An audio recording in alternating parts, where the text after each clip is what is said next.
ഏതാനും നാളുകൾക്ക് മുമ്പ് ചോറ്റാനിക്കരയിൽ 16 വയസ്സുള്ള ഒരു പെൺകുട്ടി ആത്മഹത്യ ചെയ്തു. ഇതിന് സമാനമായിട്ട് ഗാസിയാബാദിൽ 3 പെൺകുട്ടികൾ ആത്മഹത്യ ചെയ്തൊരു കാര്യം കേട്ടു. പക്ഷേ ഇത് തമ്മിൽ കണക്ഷൻ ഉണ്ടോ നമുക്കറിയില്ല. പക്ഷേ രണ്ടിടത്തും കേൾക്കുന്ന ഒരു പേര് കൊറിയൻ ഗെയിമുമായിട്ട് ഇവർക്ക് ബന്ധമുണ്ട്. കൊറിയയിലെ ഒരു സുഹൃത്ത് മരിച്ചതിനെ തുടർന്നാണ് ചോറ്റാനിക്കരയിലെ പെൺകുട്ടി ആത്മഹത്യ ചെയ്തത്. ഗാസിയാബാദിലും ഇതുപോലെ തന്നെ കൊറിയൻ കണക്ഷൻ കാണുന്നുണ്ട്. കൊറിയയും ഇതും തമ്മിൽ എന്താണ്? അതായത് ഞാനിത് ശ്രദ്ധിക്കുന്നത് എന്താണെന്ന് വെച്ചാൽ, ഈ ചോറ്റാനിക്കരയിലെ ആദിത്യ എന്ന് പറഞ്ഞ പെൺകുട്ടി ആത്മഹത്യ ചെയ്തത്, ആ കുട്ടിയുടെ കുറിപ്പുകളിൽ, ആ കുട്ടിയുടെ ആത്മഹത്യാ കുറിപ്പിൽ മറ്റേ കൊറിയയിലെ ഒരു സുഹൃത്ത് മറ്റേ അപകടത്തിൽ മരിച്ചുപോയി, അതുകൊണ്ട് ഞാൻ ആത്മഹത്യ ചെയ്യുന്നു എന്ന് ഈ ആദിത്യ എന്ന് പറഞ്ഞ പെൺകുട്ടി പറഞ്ഞതായിട്ടാണ് കാണുന്നത്.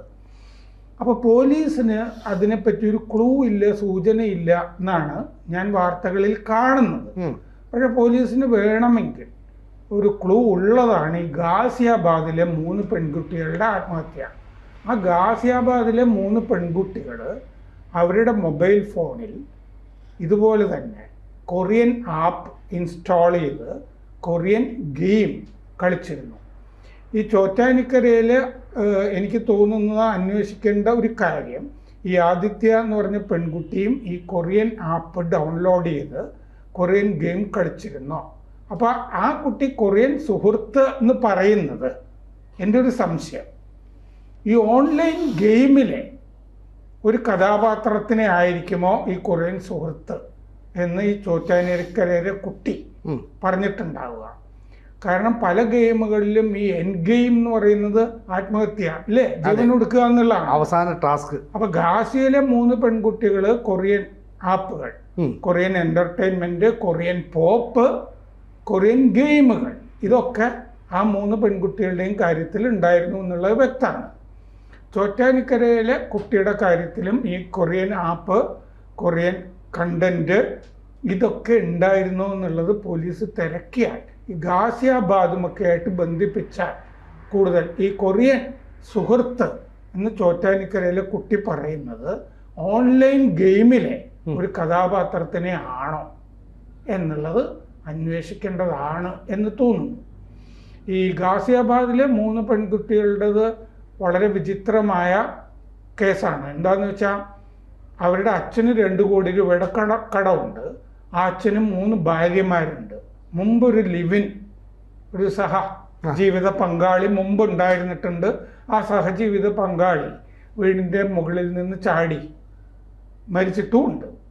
ഒരാൾ, ഈ സഹജീവിതം നയിച്ചിരുന്ന ഒരു സ്ത്രീ മരിച്ചിട്ടുണ്ട്.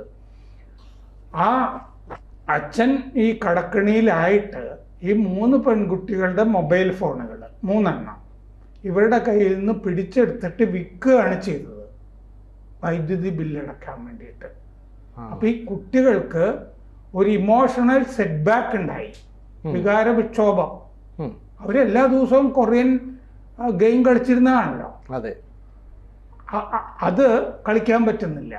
പിന്നെ അമ്മയുടെ ഫോൺ ഒരു രാത്രി വരെ, അന്ന് ആ മരിക്കുന്ന ദിവസം രാത്രി അമ്മയുടെ ഫോൺ എടുത്തിരുന്നു. പക്ഷെ അമ്മയുടെ ഫോണില് ഈ ആപ്പുകളും ഗെയിമും ഒന്നും ഇല്ലല്ലോ. അപ്പൊ അതിൻ്റെ ഒരു വികാര തകർച്ച അവർക്ക് സംഭവിച്ചതായിട്ട് പോലീസ് പറയുന്നുണ്ട്. അപ്പൊ ഈ ചോറ്റാനിക്കരയും ഗാസിയാബാദും തമ്മിലുള്ള സാമ്യങ്ങൾ അന്വേഷണത്തിൽ വരേണ്ടതാണ് എന്നാണ് തോന്നുന്നത്. ഗാസിയാബാദിൽ ആത്മഹത്യ ചെയ്തത് നിഷിക, 16 വയസ്സ്. 16 വയസ്സുള്ള കുട്ടി അവിടെ ഉണ്ട്, നിഷിക. പ്രാജി 14 വയസ്സ്, പാക്കി 12. ചോറ്റാനിക്കര സംഭവത്തിന് ശേഷമാണ് ഗാസിയാബാദ് സംഭവം വരുന്നത്. അച്ഛൻ്റെ പേര് ചേതൻ കുമാർ. അയാള് സ്റ്റോക്ക് ബ്രോക്കറാണ്, ഓഹരി കച്ചവടം നടത്തുന്ന ആളാണ്, ഇടനില കച്ചവടം നടത്തുന്ന ആളാണ്. 2 കോടിയുടെ കടം അയാൾക്കുണ്ട്.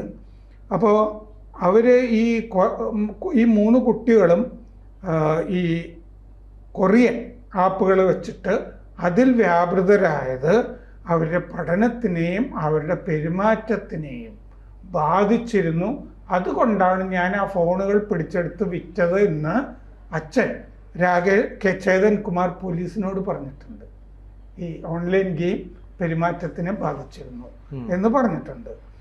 അപ്പോൾ ഈ ഫോറൻസിക് പരിശോധനയ്ക്ക് ഈ അമ്മയുടെ ഫോൺ കൊടുത്തിട്ടുണ്ട്. അപ്പോൾ അമ്മയുടെ ഫോണിൽ കൊറിയൻ ആപ്പുകൾ ഉണ്ടായിരുന്നില്ല, ഗെയിംസ് പറ്റിയിട്ടില്ല അവർക്ക്. കൊറിയൻ പ്ലാറ്റ്ഫോമുകളിൽ, കൊറിയൻ ഈ ഡൗൺലോഡ് ചെയ്ത പ്ലാറ്റ്ഫോമുകളിൽ ഈ 3 പെൺകുട്ടികൾക്കും കൊറിയൻ കൂട്ടുകാരുണ്ടായിരുന്നു എന്ന് കണ്ടെത്തിയിട്ടുണ്ട്.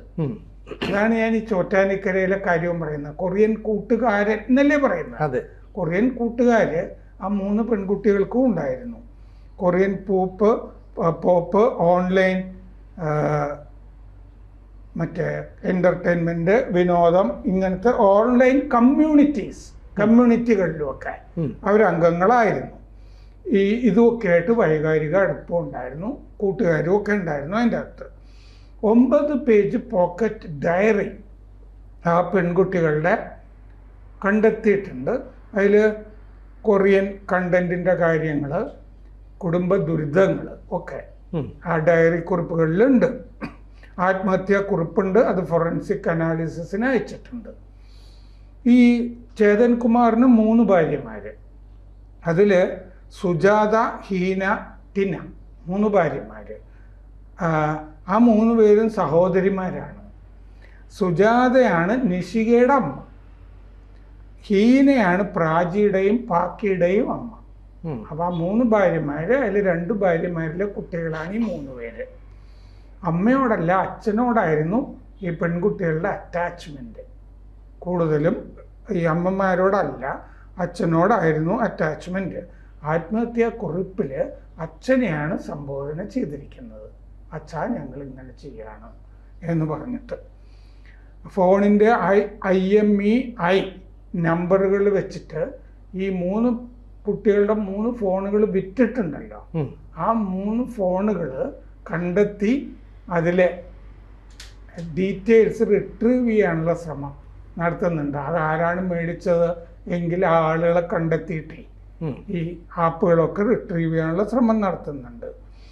2015 ഈ ചേതൻ കുമാറിൻ്റെ സഹപങ്കാളി ഈ സാഹിബാബാദ് രാജേന്ദ്ര നഗർ കോളനിയിൽ വീടിൻ്റെ മേൽപ്പുരയിൽ നിന്ന് ചാടി ആത്മഹത്യ ചെയ്തൊരു സംഭവം ഉള്ളത്.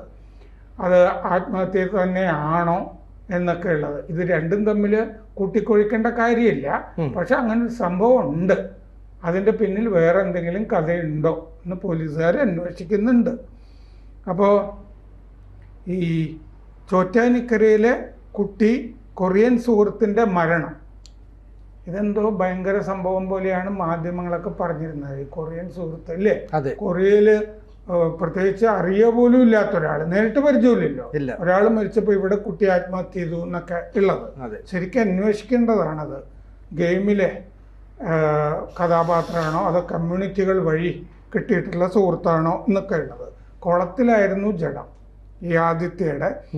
കുളം എന്ന് പറഞ്ഞാൽ കക്കാട് ഭാഗത്തെ ഒരു ക്വാറിയിൽ വെള്ളം കെട്ടി നിൽക്കുമല്ലോ, അവിടെയായിരുന്നു. ജനുവരി 19 ഈ കൊറിയൻ സുഹൃത്ത് അപകടത്തിൽ മരിച്ചു എന്ന് കുട്ടി എഴുതി വെച്ചിരിക്കുന്നത്. അപ്പോൾ കേക്ക് പോപ്പിൽ ആ കുട്ടിക്കും താല്പര്യമുണ്ടായിരുന്നു. 3 പേജാണ് ആ കുട്ടിയുടെ ആത്മഹത്യാ കുറിപ്പ്. ജനുവരി 1 ആണ് ഈ കൊറിയൻ സുഹൃത്തിനെ പരിചയപ്പെട്ടത് എന്ന് ആ കുട്ടിയുടെ ആത്മഹത്യാക്കുറിപ്പിൽ നിന്നും മനസ്സിലാവും. ജനുവരി 1. ജനുവരി 19 ആ സുഹൃത്ത് ആത്മഹത്യ ചെയ്തു. അപ്പം ഞാനും ആത്മഹത്യ ചെയ്തു എന്നാണല്ലോ പറയുന്നത്. അത് എന്താണ് സംഭവം? അത് ഓൺലൈൻ ഗെയിമുമായി ബന്ധപ്പെട്ടതാണോ? അത് ഗാസിയാബാദ് സംഭവമായിട്ട് ഈ കൊറിയൻ രണ്ട് ആത്മഹത്യയിലും ഒരു കൊറിയൻ ബന്ധം അല്ലേ പശ്ചാത്തലത്തിൽ ഈ കൊറിയൻ ആപ്പുകൾ, കൊറിയൻ കഥാപാത്രങ്ങളൊക്കെ നിറഞ്ഞ് നിൽക്കുന്നുണ്ട്. അപ്പോൾ ചോറ്റാനിക്കരയും കൂടി ഇത് കൊറിയൻ കമ്മ്യൂണിറ്റികൾ, കൊറിയൻ കണ്ടൻറ്റ്, കൊറിയൻ പോപ്പ് ഇതൊക്കെ ആയിട്ട് ബന്ധപ്പെട്ടതാണോ എന്നുള്ളത് തിരക്കേണ്ടതുണ്ട്. കൂടുതൽ വാർത്തകളും വിശേഷങ്ങളും നിങ്ങളിലേക്ക് എത്താൻ ABC മലയാളം സബ്സ്ക്രൈബ് ചെയ്യുക, ബെൽ ബട്ടണും അമർത്തുക.